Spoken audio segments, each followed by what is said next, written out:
Blazers yesterday. Oh, God. Just get a green one, just in case as well. Lakers in Brooklyn last night. No KD, AD, Ben, or LeBron. Clutch clients. Nice. So Kyrie put on a show. 26, 7, and 6 in a win. Here's what he had to say about his old teammate after the game. I've been quoted on saying it's hard to be LeBron James or any superstar in any entertainment, sport, athletic, or business industry because all eyes are on you.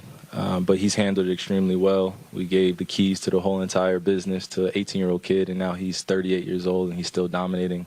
I don't think we should be surprised. I think we should congratulate him and celebrate him as much as possible. Continue to, enjoy the shows that he put on because it's not going to be for too much longer. I thought that was just an excellent soundbite from Kyrie. What was your reaction? It was nice. I mean, and I think Kyrie certainly meant well, but we should be surprised. I mean, nobody in their 20th season, no matter how hard LeBron worked, and obviously that's paying off right now, but Nick, no one could have foreseen that in his 20th year he's averaging 30 points a game. I mean, so that should be a surprise no matter how hard he worked. But here's what I'll say about Kyrie. I think, Nick, he just realizes, and we saw it last year when he kind of wanted to play with the Lakers and LeBron again, but he seems to have realized how good he had it with LeBron. And he realized it in Boston when he couldn't lead that team, and obviously all the struggles in Brooklyn. Kyrie, I don't think you guys agree. To me, easy Hall of Famer. All right, 8-time All-Star. He's going to be in the Hall of Fame. And I think he's going to be somewhat iconic because of the ball handling drills and the great individual play and the shot he hit to win the finals. But had he stayed with LeBron, Nick, I certainly believe they win at least one more title together.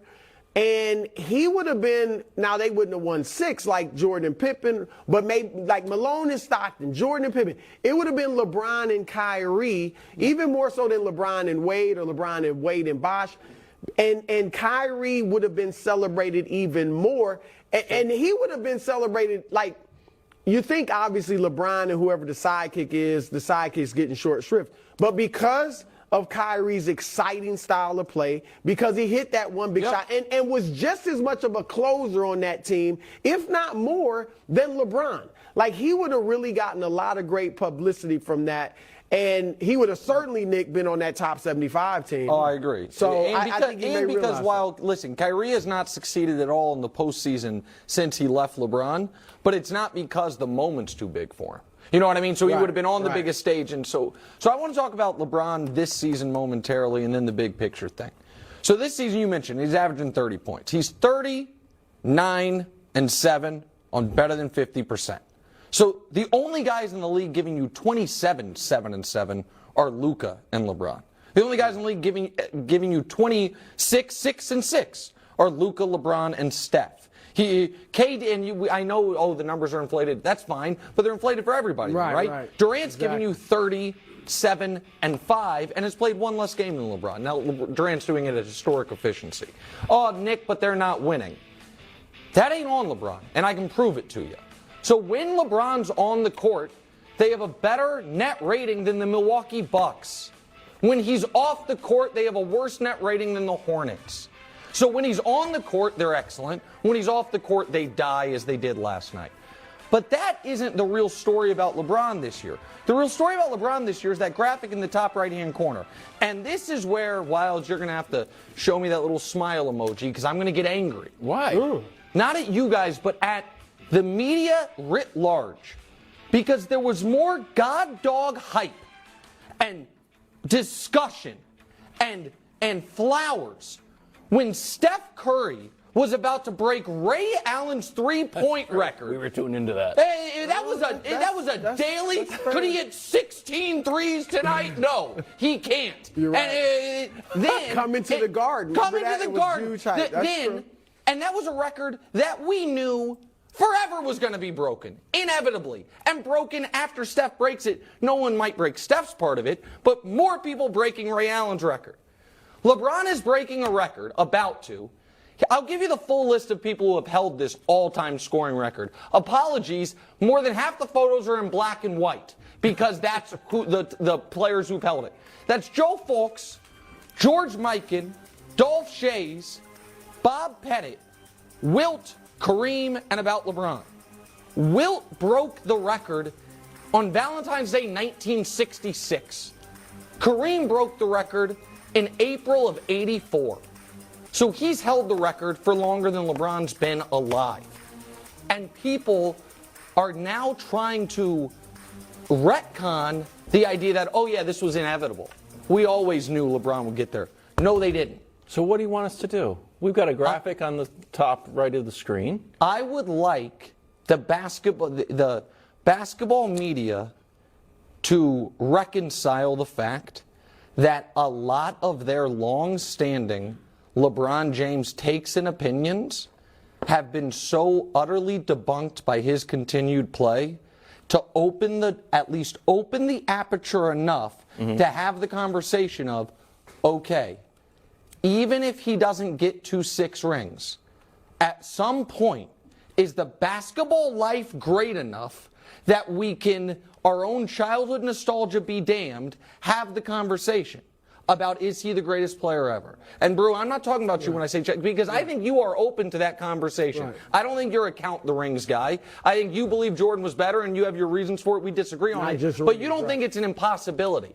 And the fact that, I don't know, Wilds, do you agree with me that there was more hype surrounding Steph breaking that record? We were into Steph. So why do you think that is? Well, I think that we're sneaky far away right now. I think it will ramp up in these next few games when we get down to the can he or can't he. Remember, Steph kept flirting with it. That's why. It wasn't one day, so there was a more of a narrative. But do you not think this should have been more of a season-long celebratory march, especially because he's doing it while playing at an all-NBA level? Honestly, but the losses are clouding everything. I think the losses are hurting Nick, and look, obviously it should be way more celebrated than Steph breaking the 3-point record. All right. However, this is not a record as impressive as it is for LeBron to get it.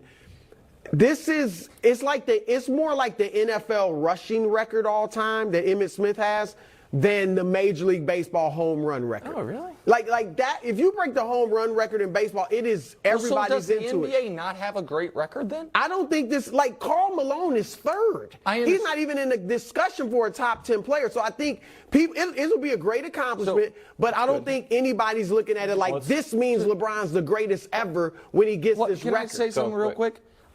Here's where I vehemently disagree with you. If the late, great Kobe Bryant were approaching this record, it would have been celebrated and treated as if it is the golden ore of the NBA record books. And it is, and I don't think you guys can deny that if this were Kobe approaching this record, that it would have been treated like, oh my God, Kobe Bryant is going to become the all-time leading scorer. There was more hype surrounding Kobe passing Michael on the scoring list than there has been about Michael passing Kareem on the all-time list. I wouldn't go that far. I wouldn't. Because, it's not like, you're right, it hasn't been this wonderful countdown to when LeBron passes Kareem, but there's a lot of articles, there's a lot of talk. I don't know if football is getting in the way for some people, but I don't think it's that bad. Maybe a little bit. Can I tell you something that's really flying under the radar? Tonight, LeBron is going to jump 2 people on the all-time assist list. We've never talked about it. He's going to pass Mark Jackson and Steve Nash. So basically, at the end of tonight, if he has a good game, he'll be 4th. Stockton, Kidd, Paul, and then LeBron. I thought this was shocking. That all of us, no one is talking about this. So, great passer, great scorer. It's, and listen, the Stockton, by the way, the John Stockton steals and steals too. His steals and assist numbers are cartoonish, but you don't have anybody else that's in the top 20 of both lists. Right. Except for I think Oscar might be. But then and after Oscar, I don't think there's anybody else in the top 25. Russell Westbrook maybe can end with, in the top 15 of both. There is an element of, if you are passing all these milestones while you're in a lesser phase of your career, it to me is, and I understand he's not still the old LeBron, but to be passing these milestones while you are still unquestioned one of the 10 best players in the league is unprecedented, and I think you become a victim of your own greatness. You know what, Dusty? Call the trumpet guys.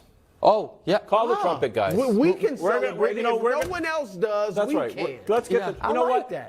let's splurge for a He is French the horn. king. We're going to get a French horn as well. As Mahomes already an all-time great, we celebrate Mahomes' greatness. Next, first things first.